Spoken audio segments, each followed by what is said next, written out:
Guys, last day ko dito. Thank you. Maraming salamat sa iyo. Thank you. Thank you. ambag. Congratulations. Guys, pack up na ako.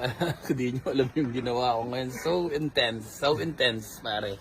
Lahat ng tao sa set umiyak. Nakakaiyak. Lalo nung sinabing pack up ako, umiyak kami. Lalo na ako. Naiiyak si Derek. Nakakaiyak. Huwag yung kwento Huwag yung kwento yung kwento ko Guys, nakakaiyak. Ako pinaka naiyak.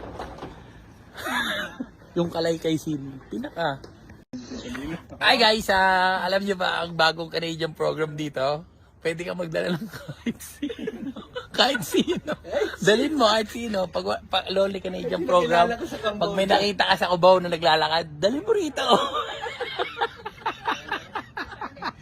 Nakasabay mo sa gym. Pagkatabi mo sa jeep, Miss, Lonely Canadian program, gusto mo sumama sa Canada? Tara na! 50% off pa yung pamasahe.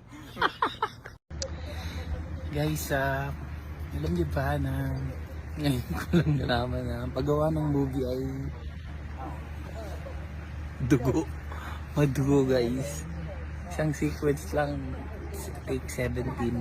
So guys, hindi madaling ginagawa nila guys. Hindi mo dapat sinisisi mo ang iyong sarili. Sisihin mo ang iyong sarili. Hindi, joke lang. Hindi ka. Dito lang yung mga backup ko guys. Guys, yung pinapanood nyo na magagandang gawa sa sine. Guys, hindi biro-biro ginagawa guys.